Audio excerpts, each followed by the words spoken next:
Before. For those of you who haven't, Beverly is an ordained Methodist minister who currently works as a social worker for DSS and a clinical therapist. She has two children, Clara and Andrew, and her husband Chip is with her today. And I will leave the floor to Beverly.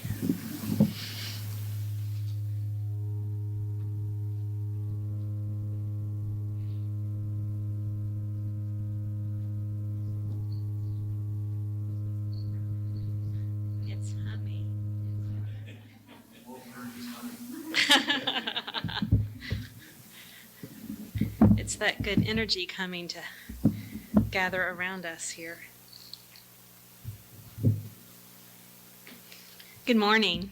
Good morning. It's really good to see all of you here this morning. It's been a while since Chip and I have been here, but I know that that you all have been blessed every week when you come and are gathered as a community. And so I thank you for the invitation to join that today. When Wava asked me to speak, it was several months ago, but as I was thinking about what I'd like to do today, of course, I'm one of those closet Christmas lovers. I surreptitiously put Christmas music on my iPod around August, but I only do it in the privacy of my own car when I'm driving alone until the day after Thanksgiving, when it's then legal for people to listen to Christmas music with other people. So Christmas is one of my favorite holidays, and I guess I attribute that to my family growing up.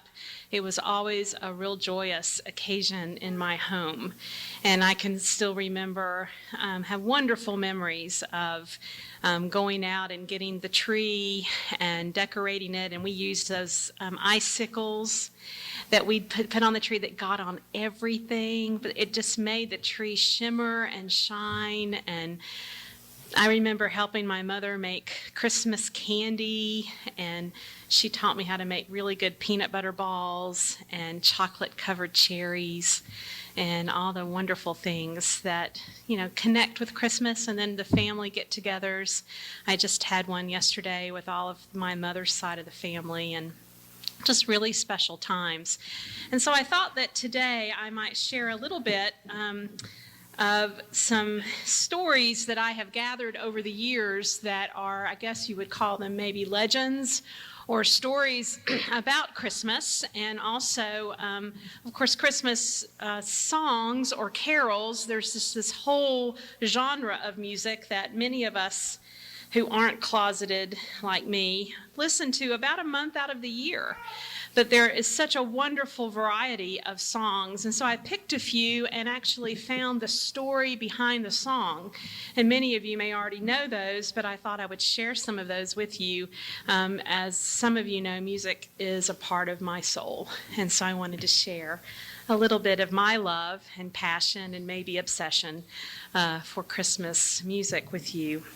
So having said that, the first song that I want to share with you is one that was written, the music was written by Mel Torme, and it's a beautiful song that sort of gives you a lot of images about the Christmas season, but it was written during a heat wave in California, and Mel was really hot, and it was really, really just very, very humid and hot, and so he started writing words down that reminded him of wintertime. And then he and a friend got together and said, hey, this would probably make a really good song, and they wrote it in about 40 minutes. And it's entitled The Christmas Song, or Chestnuts Roasting on an Open Fire. Chestnuts roasting on an open fire, Jack Frost nipping at your nose, Yuletide carols being sung by a choir, and folks dressed up like Eskimos. Everybody knows a turkey and some mistletoe help to make the season bright. Tiny tots with their eyes all aglow will find it hard to sleep tonight. They know that Santa's on his way. He's loaded lots of toys and goodies on his sleigh. And every mother's child is gonna spy to see if reindeer really know how to fly. And so I'm offering this simple phrase to kids from 1 to 92. Although it's been said many times, many ways, Merry Christmas to you. Aren't you glad that mail got really hot on an August day? One of my favorites. One of the legends I found, they were not all connected to the Christmas story, but there are some wonderful legends about some of the decorations we use at Christmas time, and also just some great stories that are connected to this time of the year. And one of them is the legend of the mistletoe. And I want to share that with you. How many will admit that you've ever been kissed under the mistletoe? Raise your hand. All right. Okay, that's a legend. That's sort of a tradition, that when you are standing under some mistletoe, that you are to kiss someone or be kissed. So the mystical power of mistletoe and the tradition of kissing under this plant owes its origin to the legend of goddess Frigga and her son Balder. Frigga was the goddess of love, and her son Balder was the god of the summer sun. Once Balder dreamt of his death. He was obviously worried and told his mother about the strange dream. Frigga was worried not only for the life of her son, but also for the life on earth, because she knew that without Balder, all life on earth would come to an end. Thus, she did her utmost to avoid such a mishap by going everywhere and appealing to every being in air, water, earth, and fire to promise her that they would never harm her son. She was promised the safety of her son by every animal and plant under and above the earth. However, Loki, the god of evil, who was an enemy of Balder and always had evil designs in his mind, was aware that there was one plant that Frigga had overlooked. It grew on apple and oak trees and was known as mistletoe. Thus Loki made an arrow and placed a sprig of this plant at its tip. He then beguiled Hoder, the blind brother of Balder and the god of winter, and made him shoot this arrow at Balder. Balder immediately died, and everybody was worried as the earth turned cold and life became dreary. For the next 3 days, every creature tried to bring Balder back to life, but he was revived only by Frigga and with the help of mistletoe. Her tears on the plant became pearly white berries, and she blessed it such that anyone who stands under the mistletoe would never be harmed and would be entitled to a kiss as a token of love. So that is the legend of the mistletoe. The next song that I want to sing for you or share with you is one that Judy Garland made famous in a movie entitled Meet Me in St. Louis. And it's a wonderful song, and I just love it, so I'm going to sing it for you. It's entitled, do y'all know what it is? Have Yourself a Merry Little Christmas. Have yourself a merry little Christmas. Let your heart be light. From now on, our troubles will be out of sight. Have yourself a merry little Christmas. Make the Yuletide gay. From now on,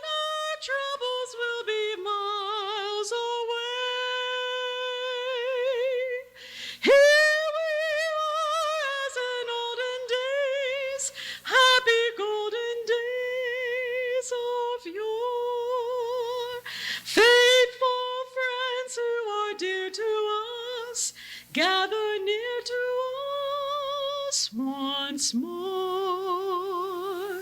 Through the years we all will be together, if the fates allow. Hang a shining star upon the highest bough, and have yourself a merry little Christmas now.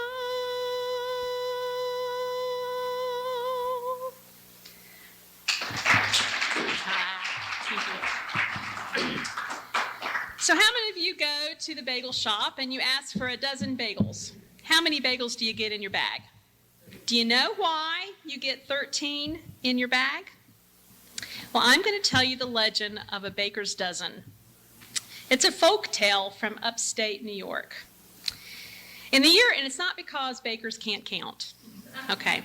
In the year 1655, on the last day of December, a baker boss was working late in his shop in Albany. He was selling his St. Nicholas cookies that had carried his fame far down the Hudson River. He was about to shut up shop when an uncommonly ugly old woman thrust her way in, demanding a dozen of the special Christmas cookies. Looking into the fragrant bag the baker handed her, she said crossly, "One more cookie. I said a dozen." "You have a dozen," said Boss. "I carefully counted 12 of my finest cookies." "One more cookie," demanded the old woman. "One more than 12 makes a dozen." Boss grabbed her by the shoulder and pushed her to the door. "A dozen is a dozen. You may go to the devil for another cookie," he shouted. "You won't get it here." Later, when he told this story to his wife, she suggested that on a holiday eve, he should perhaps have given the woman an extra cookie. But Boss reminded her that business was business. In the months that followed, mysterious bad luck came to Boss's little bakery. Money and cookies disappeared as if snatched up by invisible hands. Bread rose to the ceiling or fell flat as a pancake. A handsome brick oven collapsed. The stubborn baker began to wonder whether supernatural powers were not at work. A year passed this way. On the next New Year's Eve, the memory of the old woman's appearance was so vivid that Boss exclaimed, "Holy St. Nicholas, suppose that witch comes again. What shall I do?" As the baker spoke these words, there appeared before him the good saint, smiling with holiday kindness. "Well, Boss," said St. Nicholas, "you were speaking my name, so here I am. This whole trouble can be resolved if you have the spirit which my holidays demand." The figure of the saint vanished. In its place stood the ugly old woman demanding a dozen cookies. Boss rapidly counted 13 of them, presenting the bag to her with a bow and a Happy New Year.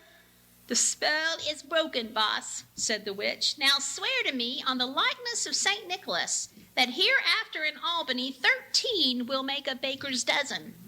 Boss took the oath, and from that day to this, a baker's dozen means 13. So there you go. You know now why you get 13 bagels or cookies or whatever when you go to a baker. I liked that one a lot. My next song is one that many of you know. I think Bing Crosby and several have made it famous, but I love the story behind it because it was, of course, written before I was born, and it was written during a time when many young men and women were gone, were out of the country, and we have that now. Many men and women are in places in the world serving in our military where they will not be able to see their families for Christmas. And this song was written during World War II when so many thousands of people were gone. But it's a wish from someone far away, hoping that he or she will be home for Christmas. It was written by Kim Gannon and Walter Kent. I'll be home for Christmas. I'll be home for Christmas. You can count on me. Please have snow and mistletoe and presents under the tree. Christmas Eve will find me where the love light gleams. I'll be home for Christmas, if only in my dreams. That's for all the people who aren't going to be able to spend Christmas with loved ones and family this year. The next story I want to share with you is one of my favorites, and it is connected to the traditional Christmas story. But when I found it many years ago, I just think it is really very appropriate and reminds us of what is important. I don't know about you all, but through my adult life, I've really been challenged by the commercialism of Christmas. That is one of the things I don't like about Christmas. I am allowed to play Christmas music in August, but the stores are not allowed to put Christmas decorations out before Halloween. But it happens, and you all know that. And in fact, I was just amazed this year.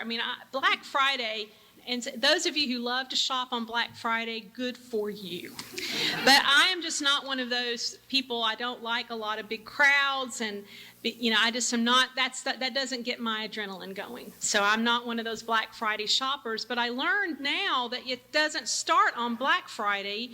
Target opened at 9 o'clock the night before, and people were already shopping before their turkey digested, and I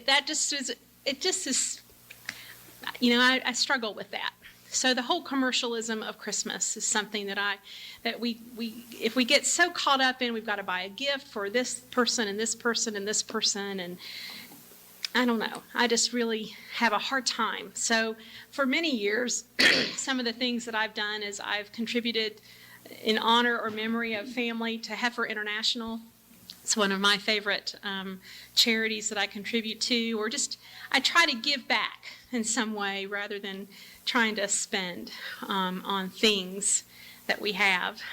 So this story sort of speaks to that. So it's the gift of the littlest shepherd. It was the night the sky blazed with color and angels flew down to earth, chivying sheep and shepherds before them, that the littlest shepherd came to Bethlehem. He walked slowly, well behind the rest, not because he was tired, though his little legs ached with the effort of keeping up, and not because he was afraid. He walked slowly because the angels had told him that they were to visit the newborn King of Kings, and the littlest shepherd had no gift to give. He did not have gold or silver as the 3 wise men had, presents fit for a king, nor did he have their frankincense and myrrh to keep away the stable smells. He did not have gifts of woolen cloaks made of new fleece as had the other shepherds, nor fresh breads or hot soup or the delicate little cakes that had been brought by the townsfolk. But once at the stable, the littlest shepherd could not run and hide, for one of the angels put an angelic hand in the small of his back and shoved him inside. And there he was, kneeling by the manger, sandwiched in between a brindle cow and a spotted hog. So the littlest shepherd reached into his leather pouch, the one strung about his neck, to see if he had anything that might serve as a gift, anything at all. But all his fingers touched was his spinning top. He knew it was too old a hand-me-down to give a king. Still, he remembered how he often set it spinning to make his baby brother Aaron laugh. Carefully, he pulled the top out and wound the string about it. Only the brindle cow seemed to notice the motion. But when he put the top on the manger's edge and with a flick of his wrist set the top spinning, there was a sharp intake of breath throughout the stable. The wise men shook their crowned heads. "That is not a proper gift for a king," they said. The baby's father, Joseph, made a clicking sound to show his disapproval, tongue hard against the roof of his mouth. All the shepherds and townsfolk agreed, "Take that dirty old thing from the child's crib." But then the baby reached out his tiny hand and touched the top, which made it spin faster rather than slowing it down. A miracle, thought the littlest shepherd. Then the baby's mother, Mary, spoke above the sound of the whirring top, and everyone in the stable hushed to listen, wise men and shepherds, townsfolk and angels.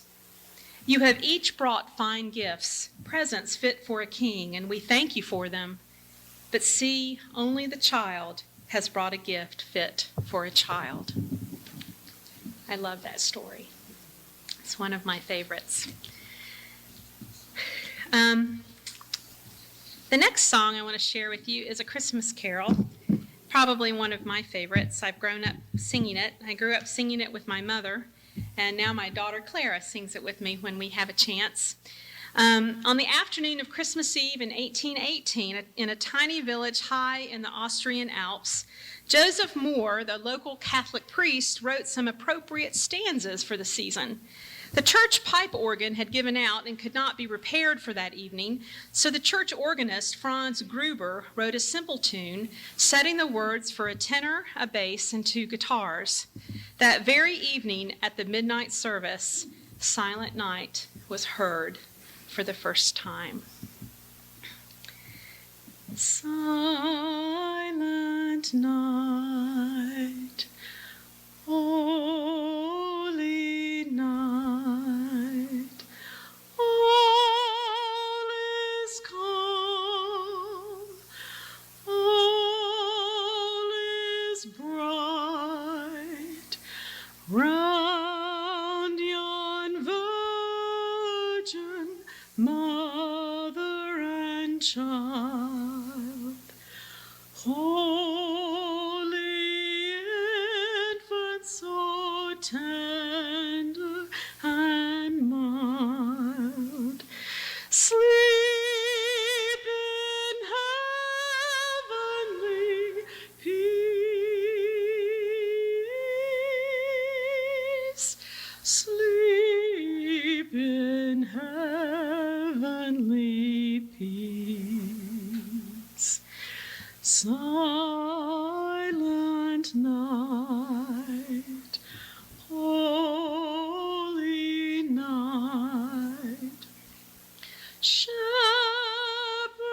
quake at the sight, glory stream from heaven afar, heavenly hosts sing hallelujah.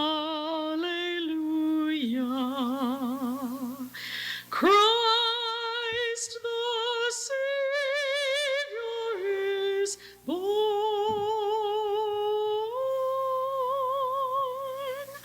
Christ the Savior is born.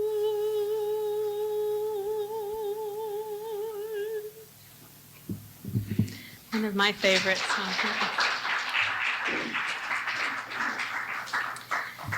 The last story I want to share with you, I was looking to see if we actually have one. Oh yes, back here.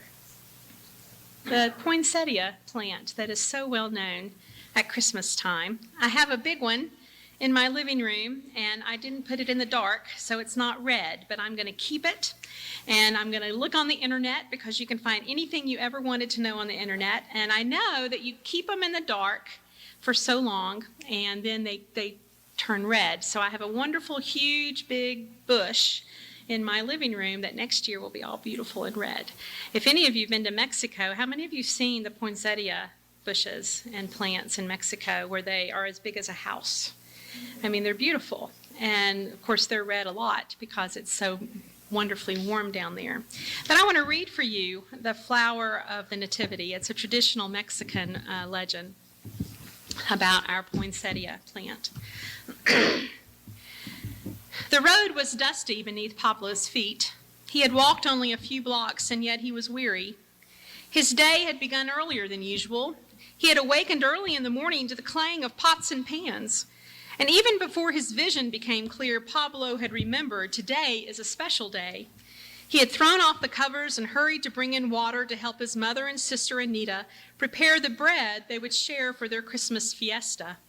He had thought about staying home through the afternoon to rest and read, but today there was much to do. Pablo walked along, kicking up dirt on the road. As he traveled, he remembered the stories he had heard throughout his youth. He felt like a shepherd or one of the three kings journeying to see the child who was born in the city of David.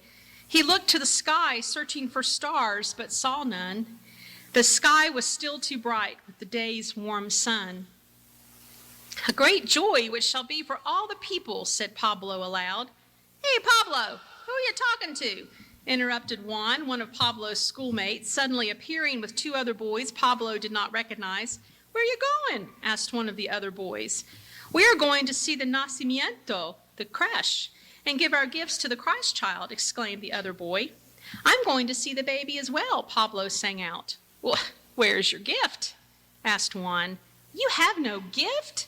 questioned one boy. "You cannot go," cried the other. Pablo dropped his head and stared at his tired, dirty feet. He had no gift.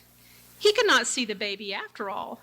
The boys walked on, laughing and dancing, carrying their gifts to the Christ child, a few coins wrapped securely in a small cloth, a brightly colored clay pot, a basket of eggs. Pablo sat down under the branches of a nearby tree to rest before he turned to begin his journey home. Listening to the other boys' laughter retreat into the distance, he picked up a stick that lay near his feet and began to draw in the dirt. He drew a star, 5 points, evenly spaced almost. He drew a stable with a slanting roof, much like the roof of his own home. He drew the family, Mary, Joseph, and baby Jesus. And then it came to him. He would go to see the Christ child. Holding his drawing stick tightly, Pablo scurried down the road. The bright day turned to dusk as he neared the church. The lights of the church glowed through the ornate stained glass windows. Music wafted through the air. The sound of many voices filled the countryside. Pablo peeked through the door before entering the crowded church. He saw many faces, some familiar, some not, all happy. His eyes searched the room looking for the nacimiento and came to rest near where a large group of people gathered in whispers. As he neared the place where the people gathered, where the Christ child lay, Juan and the two other boys approached him. "What have you there?" asked one. "A stick." "He has a stick for the Christ child," chanted another. People turned to look at Pablo, and he grasped the stick more tightly. He continued walking closer to the nacimiento, breathing in the smell of fresh straw and burning candles. He looked closely at the manger, the straw, the animals, the family. He looked up to see a carved wooden star and angels trumpeting.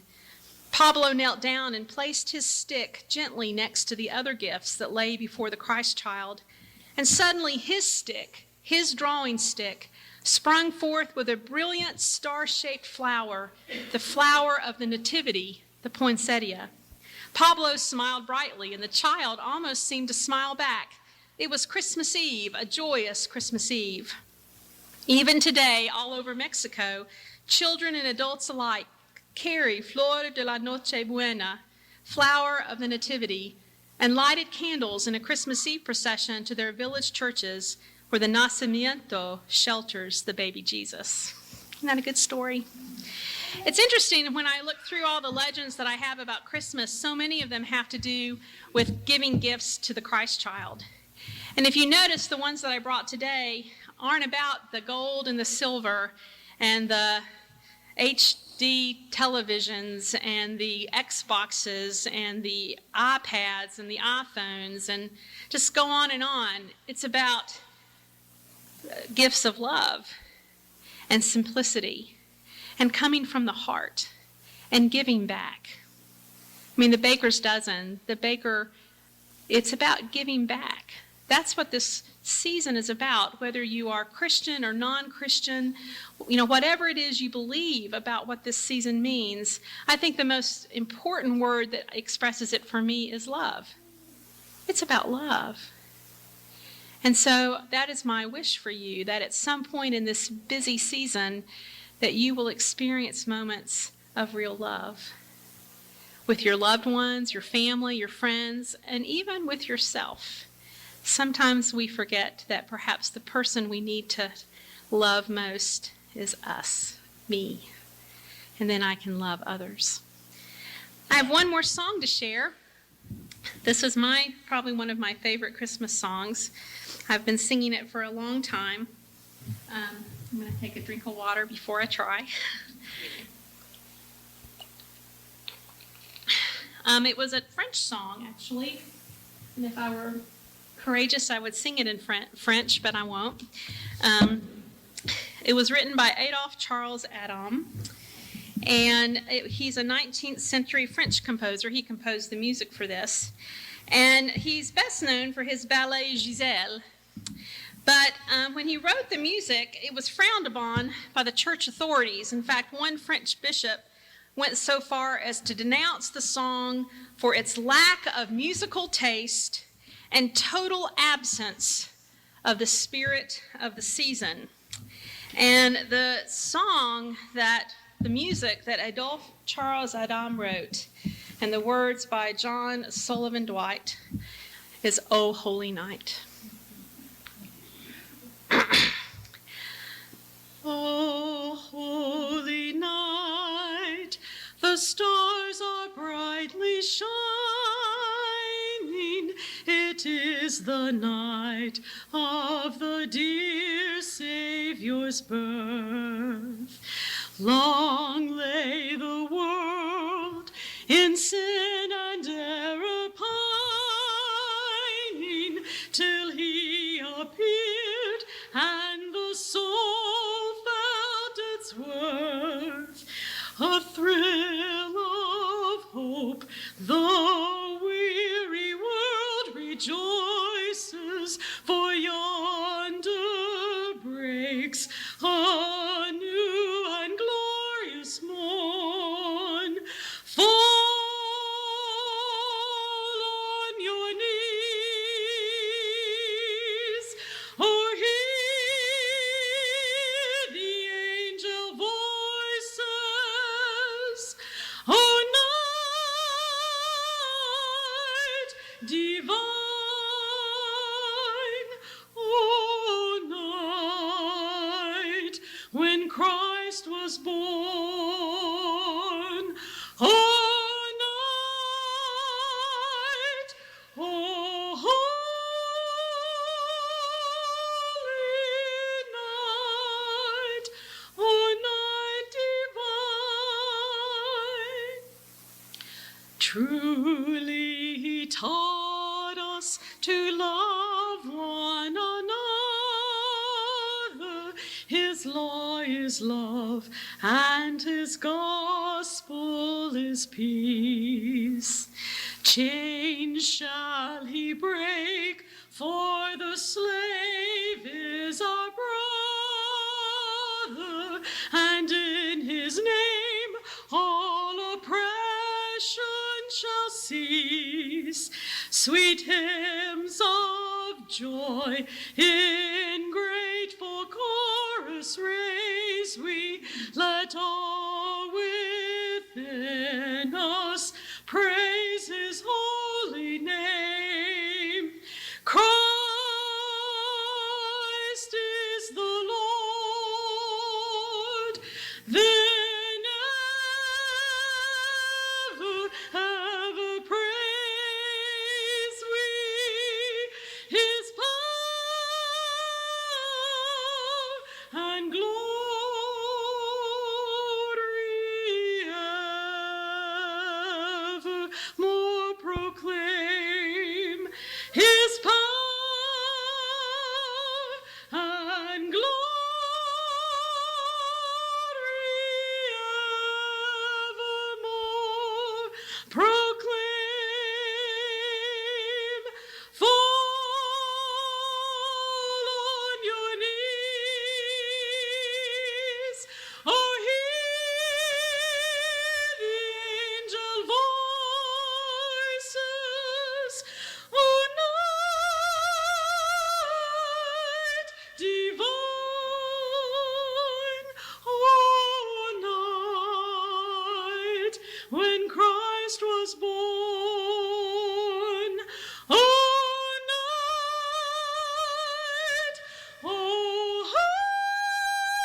Amen. Thank you.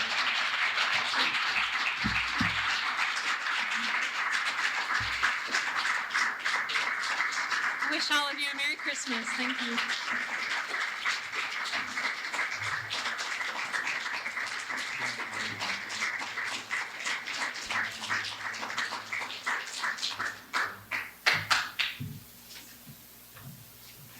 Beverly, thank you so much. That was amazing. Does anyone have any questions for Beverly? No?